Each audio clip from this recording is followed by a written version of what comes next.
میں کہ نکاح کو مسجد کے اندر کرو۔ پھر ارشاد فرمایا کہ نکاح کی جو دعوت ہے لڑکی والوں کی طرف سے کوئی دعوت شریعت کے اندر نہیں ہے۔ اسی لیے تو آج ہمارا غریب پسرا بیٹی کو بہت سمجھتا ہے، بیٹی پیدا ہو جائے اس کی رات کی نیندیں حرام ہو جاتی ہیں، کہاں سے پورے کروں اتنے خرچے۔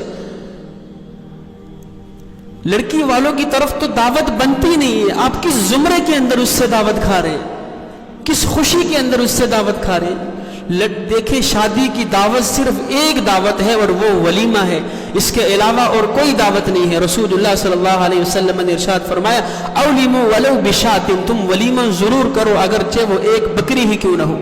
عرب کے اندر تو یہ کم سے کم غریب آدمی کی مقدار ہے کہ لوگوں کے پاس بکریوں کے ریوڑ ہوا کرتے تھے، بڑا ہی کوئی فقیر مسکین ہوتا اس کے پاس شاید ایک بکری ہوتی۔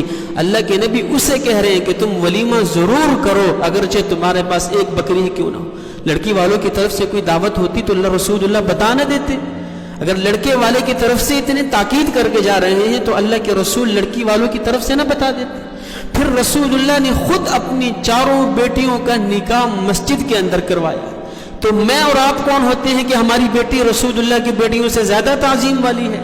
جب ان کی بیٹی کا نکاح مسجد کے اندر ہو رہا ہے ہم کہتے ہیں جنہیں میری بیٹی عزت عظمت والی ہے اس کا نکاح میں مسجد میں نہیں کروا سکتا۔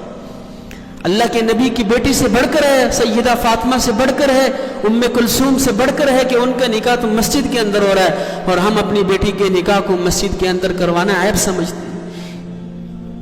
تو رسول اللہ صلی اللہ علیہ وسلم نے ارشاد فرمایا کہ دعوت صرف ایک ہے اور وہ ولیمے کی دعوت ہے، وہ لڑکے والے کی طرف سے۔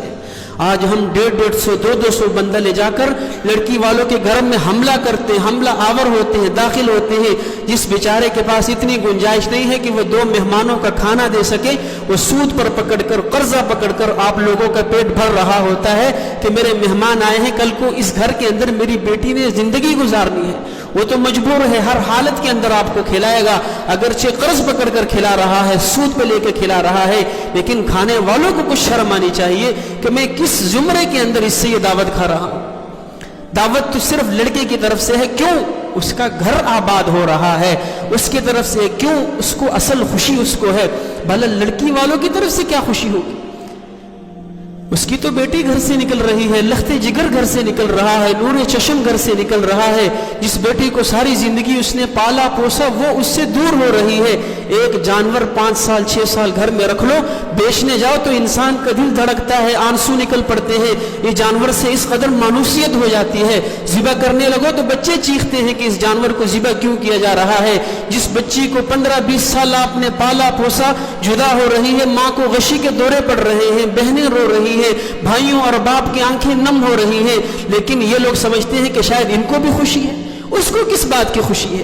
خوشی تو صرف لڑکے والوں کو ہے جس کا گھر آباد ہو رہا ہے۔ تو تم کس زمرے کے اندر لڑکی والوں سے دعوت کھا رہے؟ دعوت صرف ایک ہے، وہ ولیمے کی دعوت ہے، وہ صرف لڑکے والے کی طرف سے ہے۔ لیکن آج کے ہمارے معاشرے نے ظلم ڈالا ہے اس بیٹی کے باپ پر کہ جو بیچارہ ساری عمر اس چکر کے اندر کماتے کماتے گزار دیتا ہے کس طرح میں اپنی بیٹی کو ودا کروں اور اس کے ہاتھ پیلے کروں۔ یہ ہمارا ظلم ہے، یہ ہمارے معاشرے کے اندر بے حد درجہ ظلم ہے۔ آج کئی گھروں کے اندر بیٹیاں جن کے بالوں میں سفیدی لگ چکی ہے، جو اس خواہش کے اندر بیٹھی ہوئے ہیں ہمارے بھی ہاتھ کب پیلے ہوں گے، لیکن آج ہمارے معاشرے نے اس قدر ظلم کر دیا ہے کہ آسانی کے ساتھ وہ ان گھروں سے نہیں نکل سکتی۔ تو اس ظلم کو ختم کی جائے، اور اس ظلم کو غریب نہیں ختم کر سکتا، یہ جب اس کی بنیاد تب پڑے گی جب کوئی سرمایہ دار ایسا قدم اٹھائے گا، جب کوئی سرمایہ دار جس کے پاس گنجائش بھی ہے وہ جب کسی غریب کی بیٹی سے نکاح کرے گا اور بغیر کچھ لیے بغیر بارات کے جب وہ یہ کام کرے گا تب معاشرے کے لیے وہ ایک مثال بنے گا۔ غریب کرے گا تو لوگ کہیں گے اس کے پاس تو تھا ہی نہیں، اس کی تو مجبوری تھی۔ یہ قدم اس سے مالدار اور سرمایہ دار کو اٹھانا پڑے گا۔ رسول اللہ صلی اللہ علیہ وسلم نے ہمیں غریب کا احساس سکھایا۔